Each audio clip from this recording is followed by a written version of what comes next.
Hello everyone, स्वागत है आपका हमारे YouTube channel believe in your self में। जैसा कि आप जानते हैं 11 अप्रैल से 11th क्लास के एग्ज़ाम स्टार्ट हैं और 16 अप्रैल को आपका इकोनॉमिक्स का पेपर है।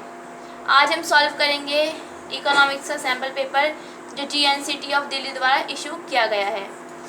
ये जो क्वेश्चन पेपर है इससे आपको एग्ज़ाम के पैटर्न का पता चल जाएगा। ये क्वेश्चन पेपर है, इसमें आप 14 मार्क्स का आपका क्वेश्चन पेपर है और इसमें जो टाइमिंग दी गई है आपको 2 आवर्स की दी गई है।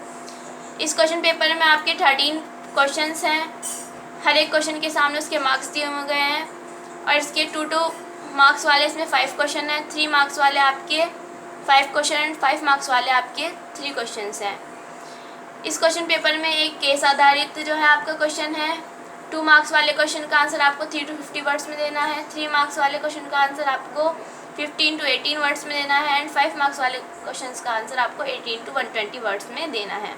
आपके जो आंसर होने चाहिए वो संक्षिप्त और बिंदुवार होने चाहिए, ठीक है। और साथ ही जो इसमें वर्ड लिमिट दी गई है उसका भी पालन करना चाहिए। आइए स्टार्ट करते हैं। Question number 1। आपका क्वेश्चन नंबर 1 है कि सूचकांक की कोई 2 उपयोगिताएं बताइए अथवा सूचकांक की कोई 2 विशेषताएं बताइए। ये आपको एक आंसर देना है। इसमें इनमें से आपको कोई सा भी आंसर दे सकते हैं, ये आपके लिए ऑप्शनल है। तो हम पहला वाला देखते हैं, सूचकांक की 2 उपयोगिताएं बताइए। तो ये रहा आपका आंसर, सूचकांक की उपयोगिता है। वेतन तथा भत्तों में समव्यय है। मतलब कि अगर आपको वेतन और भत्ते निर्धारित करने में सूचकांक बहुत ज़्यादा उपयोगी होता है। किसी भी देश के में जीवन निर्वाहन व्यय बढ़े अथवा घटने की जानकारी उसके जीवन निर्वाहन सूचकांक में होती है। जैसे किसी भी देश का जो जीवन निर्वाहन खर्च है जो वो बढ़ रहा है या घट रहा है, इसकी जानकारी जो है उसके जीवन निर्वाहन सूचकांक में होती है। और इसी जानकारी के आधार पर जो है सरकार हमारे भत्ते जो है उनमें वृद्धि या कमी करती है।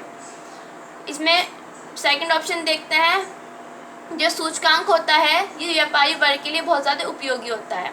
उत्पादन तथा व्यापारी वर्ग सूचकांक की सहायता से कीमत स्तर में परिवर्तन और सामान्य आर्थिक स्थिति का अनुमान लगाते हैं। व्यापारी जो होते हैं सूचकांक की हेल्प से वो अनुमान लगाते हैं कि हाँ जो हमारा प्रोडक्शन होगा इतनी इस मात्रा पे आके बढ़ जाएगा। मतलब अगर हम इतने में बेचेंगे तो हमारा सामान बिकेगा कि आर्थिक स्थिति के हिसाब से कि देश की आर्थिक स्थिति कैसी चल रही है। अब देखते हैं हमारा क्वेश्चन नंबर 2। क्वेश्चन नंबर 2 है आपका, मानक विचलन को परिभाषित कीजिए तथा इसका सूत्र लिखिए।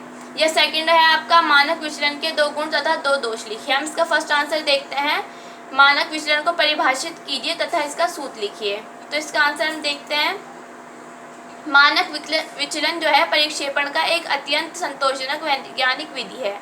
मानक विचलन जो है ये परिक्षेपण में सबसे ज़्यादा यूज़ होने वाली विधि है, सबसे ज़्यादा इसका उपयोग किया जाता है। मानक विचलन का सबसे पहले प्रयोग जो किया था वो कॉल पियर्सन ने किया था।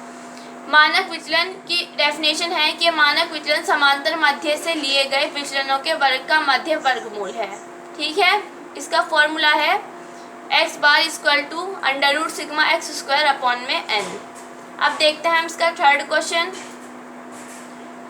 है हमारा, धनात्मक और ऋणात्मक सहसंबंध के 2 उदाहरण दीजिए। तो इसका आंसर है हमारा धनात्मक सहसंबंध और ऋणात्मक सहसंबंध।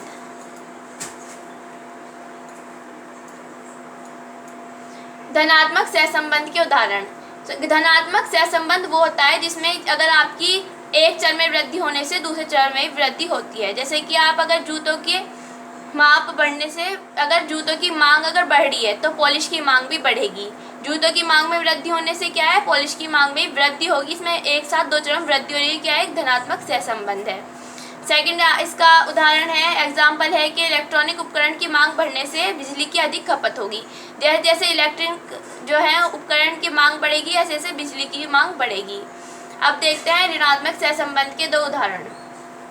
स्मार्टफोन आ जाने से कीपैड फोन की मांग घटती है।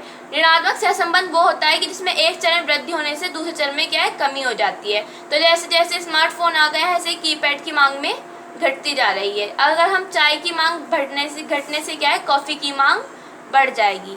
ये आपका थर्ड क्वेश्चन का आंसर है। अब देखते हैं हम आपका फोर्थ क्वेश्चन है, औसत स्थिर लागतों को परिभाषित कीजिए। AFC वक्र के आकार की व्याख्या कीजिए, ठीक है। तो ये हम आपका आंसर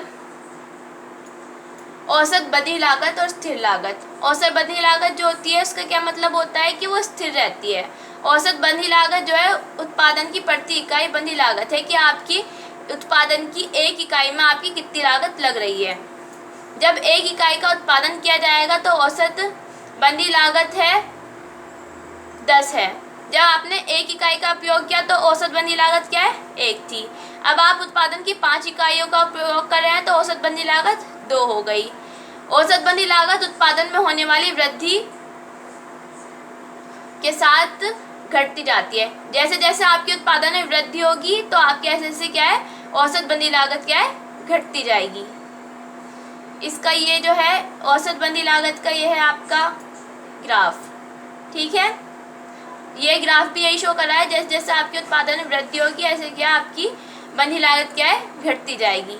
अब आपका देखते हैं क्वेश्चन नंबर 5। यह है आपका कुल उत्पादन तब बढ़ता है जब सीमांत उत्पादन बढ़ता है। क्या आप सहमत हैं? आप अपने अंतर को अपने जो आपने उत्तर दिया है इसकी पुष्टि के कारण बताइए कि आपको ऐसा क्यों लगता है कि कुल उत्पादन बढ़ता है और सीमांत उत्पादन भी बढ़ता है। तो इसका आंसर हम देखते हैं।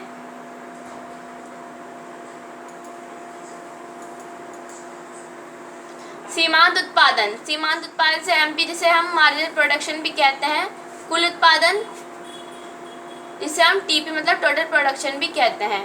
जब आपकी सीमांत उत्पादन की दर में वृद्धि होगी तो कुल उत्पादन की दर में भी वृद्धि होगी। यह टीपी में परिवर्तन को मापता है। क्या है? मापता है कि आपकी टोटल प्रोडक्शन में कितना परिवर्तन हुआ है।